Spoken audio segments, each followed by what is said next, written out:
Story Howrah के सुमन ने मुझे शेयर किया था और कुछ पर्सनल रीजंस की वजह से वो ये स्टोरी नैरेट नहीं करना चाहते।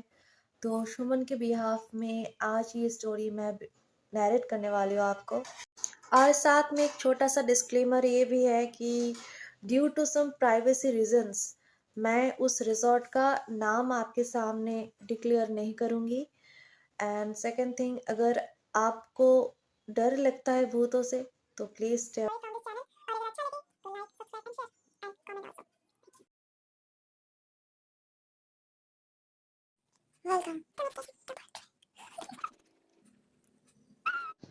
और आज का पॉडकास्ट का नाम है अनजाने सुर। 5 अक्टूबर 2019 सुमन और उसके सारे दोस्त सडनली प्लान बनाते हैं कि उनको एक ऐसी जगह पर जाना है जहाँ पर बहुत ज़्यादा शांति और ऑक्सीजन मिले। और रातों रात उन्होंने जो जगह चुनी थी उनकी शांति के लिए, उनको नहीं पता था वही जगह शायद उनके अशांति के कारण बनने वाला था। वो जब घर से निकले अपनी डेस्टिनेशन के लिए, तब उन्होंने देखा 4 घंटे बाद एक बड़ा सा साइन बोर्ड उनका वेलकम कर रहा है। Welcome to Purulia. पुरुलिया की थोड़ी दूर जाते ही उन्होंने नोटिस किया कि वहाँ पे बहुत सुंदर पेड़ है, पेड़ ही पेड़, और जहाँ पर ऑक्सीजन की कोई कमी नहीं है। उनकी मंजिल पर पहुँचते पहुँचते 4 घंटे लग गए। 4 घंटे बाद पलाशबारी उनका इंतज़ार कर रहा था और वो गाड़ी से उतरे अपने रिजॉर्ट के सामने। रिजॉर्ट के सामने उतरते ही एक ठंडा हवा का झोंका उन लोगों की बदन छू गया और एक अजीब सी खामोशी के साथ एक शांति भी दे गई।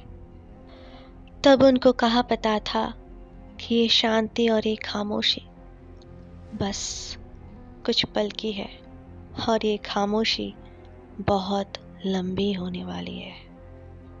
इतनी सुंदर और वीरान रिसोर्ट के बिल्कुल साउथ वेस्ट के कॉटेज उन लोगों को दे दिया गया।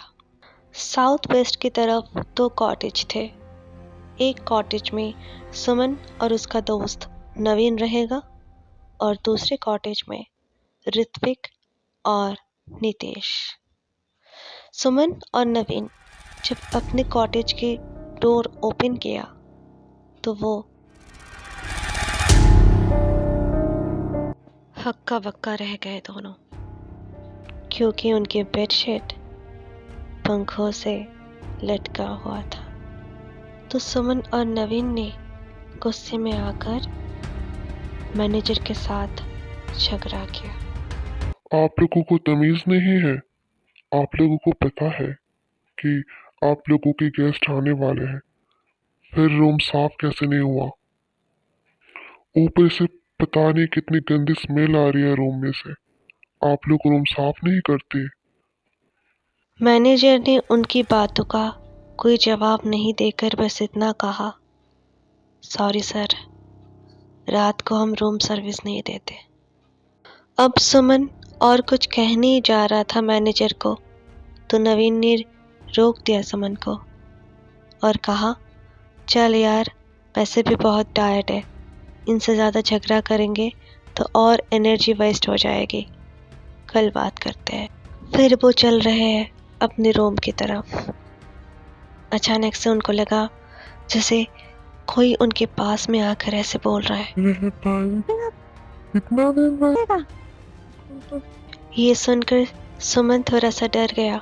उसको लगा कि शायद वो बहुत टायर्ड है इसलिए ये सब सुन रहा है, या फिर ये इसकी वहम है। उसके बाद वो रूम में गया। वो और नवीन चुपचाप सो गए। उस रात के लिए तो ये काफ़ी था, लेकिन स्टोरी तो अभी शुरू हुई थी।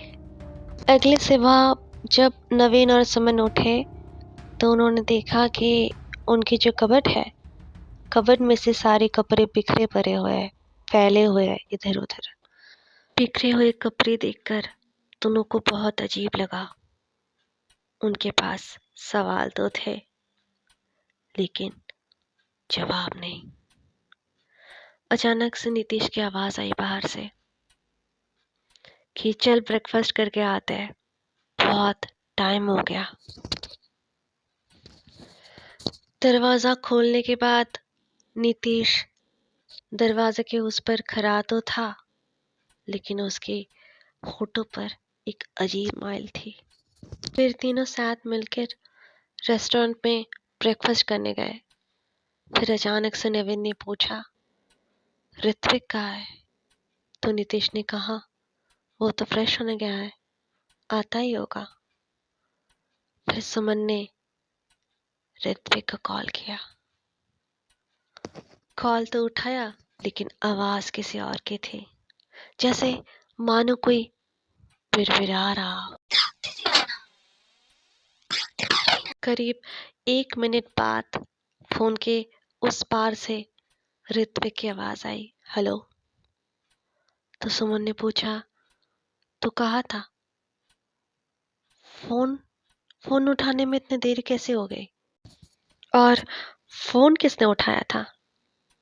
तब ऋत्विक ने बोला, फोन तो मैंने अभी उठाया है, तेरा फोन रिंग हुआ, रिंग सुना मैंने, तो अभी कॉल उठाया तेरा। तो सुमन को थोड़ा डर लगा। सब दोस्त मिलके सुमन को पोपट न बना दे, इसलिए सुमन ने कहा, अच्छा नहीं, वो मैंने शायद कुछ गलत सुना। कोई ना, तू आजा, हम सब लोग तेरे लिए इंतजार कर रहे हैं ब्रेकफास्ट में। फिर ब्रेकफास्ट करके चारों दोस्त मिलकर निकल पड़े एक्सप्लोर करने वो वाला रिसॉर्ट, जो इतने वीरान भी है, शांत भी है, और जो खामोशी के साथ साथ एक डरावना सा सुकून भी देता है। रिसॉर्ट के चारों ओर इतने सारे पलाश ट्रीज थे, इतने सारे नीम ट्रीज थे, चारों तरफ थोड़े से येलो कलर के फूल भी थे।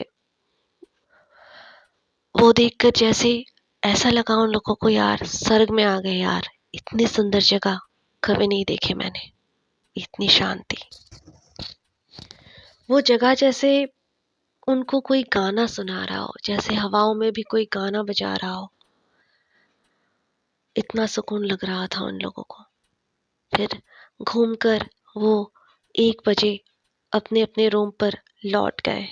के बाद सुमन को कहा कि अब जा, तू जाके नहा ले, मैं थोड़ा सा बाहर इंतजार करती हूँ, थोड़ा सा ठंडी ठंडी भी लग रही है। तो सुमन ने अपना शर्ट बिस्तर के ऊपर रखकर नहाने चला गया। करीब 10 मिनट के बाद सुमन जब नहा के आया तो वो और शॉक्ड हो गया। उसने देखा कि उसके शर्ट के पास वो येलो कलर के फूल बिखरे पड़े हैं पूरे बेड के ऊपर। उसको लगा कि ये वाली हरकत पक्का नवीन की होगी, इस गधे ने कुछ किया होगा। तो वो ना गुस्से में जाकर शर्ट पहनते पहनते कि गधा, तूने इतने सारे फूल तोड़ लिए, अगर मैनेजर को पता चला ना तो एक गाली तुझे कम नहीं पड़ेगी।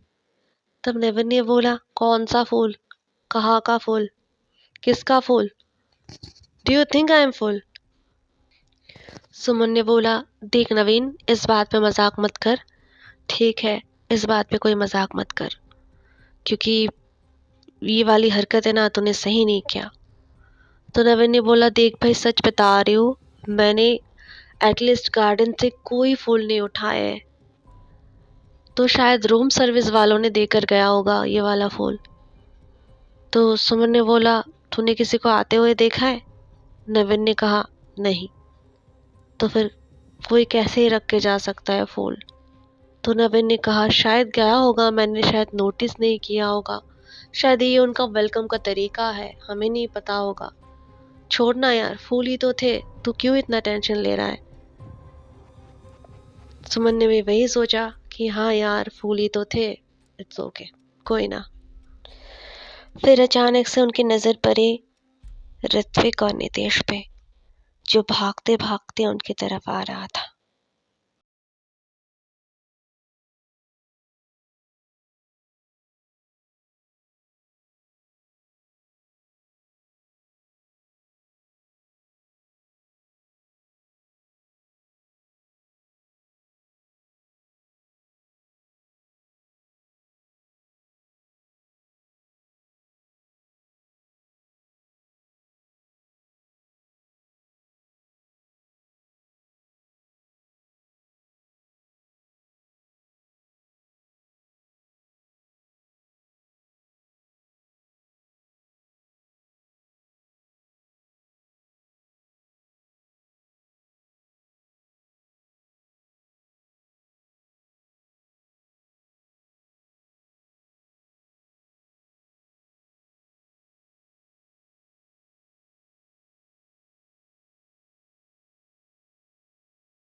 वो कहानी डरावनी नहीं होनी चाहिए, वो कहानी थोड़ी सी कॉमेडी होनी चाहिए। तो सबने अपने अपने ज्ञान का पिटारा खोल दिया और बहुत मजा किया, और इतना हंसे कि भूत भी शर्माने लगा होगा शायद, कि भाई मेरे साथ मजाक है। गेम खत्म होते होते करीब रात 10 बज गए और सब उठकर चले गए अपना डिनर कंप्लीट करने। डिनर कंप्लीट करने के बाद सब चले गए अपने अपने रूम पर सुमन और नवीन को एडवेंचर करने का सोचा कि यार क्या ही रात को सोएंगे, चल हम थोड़ा सा घूम ही लेते हैं पूरे रिजॉर्ट को घूम कर थोड़ा सा। तो एडवेंचर के लिए ऋत्विक और नीतीश से भी पूछा गया। ऋत्विक ने कहा कि देख यार मुझे अपनी गर्लफ्रेंड से बात करनी है, पूरा एक दिन उससे बात नहीं हो पाई सही से, बहुत गुस्से में है वो मुझसे। नीतीश से पूछा गया तो नीतीश ने कहा देख भाई मुझे अभी गेम खेलना है, एक दिन से मैंने गेम नहीं खेला। तो सुमन और नवीन दोनों ही निकल गए एडवेंचर के लिए। चांदनी रात है और रास्ते की दोनों तरफ येलो फ्लावर्स और हल्की हल्की सी हवा। और चांदनी रात में जब रोशनी गिरती है पलाश ट्रीज के ऊपर, तो पलाश फूल जैसे और भी निखरने लगती है। तो दोनों को बहुत सुकून मिल रहा था। अचानक से उनको लगा जैसे उनके पीछे पीछे ना कोई चल रहा है और बहुत जोर जोर से सांसें भी ले रहा है। सुमन को थोड़ा डर लगा, नवीन को भी लगा, लेकिन दोनों को लगा शायद ये दोनों की वहम है। लेकिन किसी ने किसी को कुछ कहा नहीं, बस ऐसे ही चल रहे थे। अचानक से दूर से एक इंसान को दौड़ते दौड़ते आते हुए देखकर दोनों के जान में जैसे जान आई। और वो आदमी ने उन दोनों से पूछा, तुम दोनों इतनी रात को यहाँ क्यों घूम रहे हो? ठंड के मौसम में जाओ रूम में चले जाओ। तो उन दोनों ने कहा, वो नहीं, बस ऐसे ही टहल रहे थे, बहुत सुंदर जगह है तो थोड़ा सा एक्सप्लोर कर रहे थे। तो उस आदमी ने बिना कुछ कहे वहां से चला गया और वो दोनों फिर से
यार चल अच्छा नहीं लग रहा है, चल रूम वापस चलते हैं।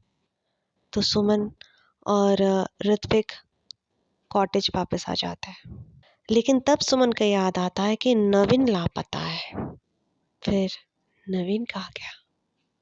तो ऋत्विक कहता है सुमन से, अरे वो आ जाएगा, चल बहुत ठंड है बाहर, वैसे भी मेरा गर्लफ्रेंड फ़ोन पे इंतज़ार कर रही है मेरी।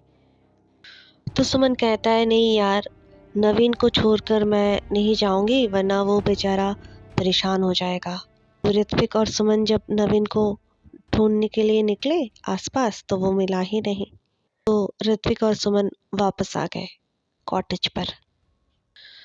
ऋत्विक वापस आने के बाद जब उसने हाथों में फ़ोन लिया और हेलो कहा, तो उस पास से उसकी गर्लफ्रेंड ने उसको बहुत गालियाँ दी और उन दोनों में बहुत लड़ाई भी हो गई।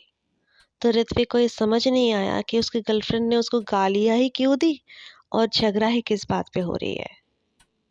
अब रात के 1 बज गए, नवीन बिल्कुल लापता। और सुमन बैठ के सोच रहा है कि क्या कहा होगा गधा। अचानक से 10 मिनट बाद नवीन आता है। तो सुमन ने पूछा, क्या रे कमीने, कहाँ गया था? मैंने और ऋत्विक ने तुझे कितना ढूंढा। और नवीन ने कहा, अरे यार मैं सुसु करने गया तो था, लेकिन पीछे से एक लड़के ने आवाज लगाई।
खुद को भरोसा देने के लिए दोनों दोनों को समझा रहे थे।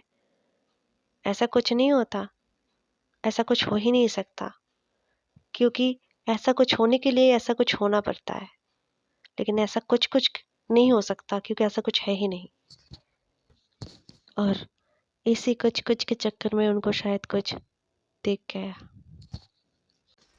आप सोचिए ना, आपकी रूम की लाइट ब्लिंक हो रही है, आपको रूम में थोड़ी बहुत चीजें दिख रही है, लेकिन आपके सामने कुछ नहीं है।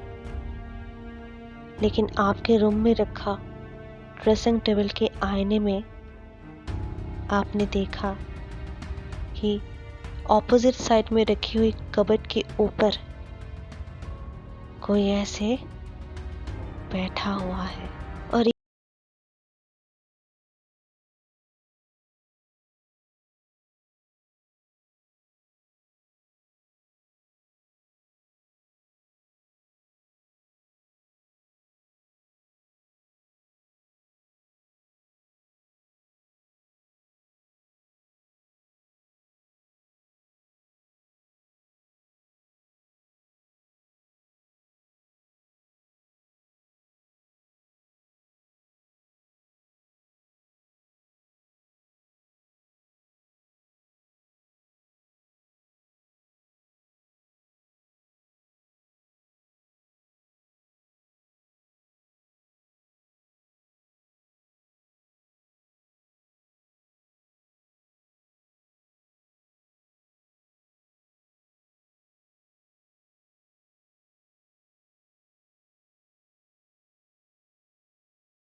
के दरवाजे के उस पार गए तो उन्होंने देखा वहां पे कोई है ही नहीं। अब वो दोनों की जैसे मतलब दिमाग खराब हो गया। वो लोग, उन लोगों का कुछ बचा ही नहीं अपने आप में। जैसे ऐसा लग रहा है ना कि कोई उनको खींच रहा हो, उनकी आत्माओं को, कि वो दौड़ कर बस ऋत्विक और नीतीश की कॉटेज के बाहर जाकर ऐसे दरवाज़ा ठकठकाते हैं कि भाई दरवाज़ा खोलो। और फिर 5 मिनट के बाद नीतीश ने और ऋत्विक ने दरवाज़ा खोला।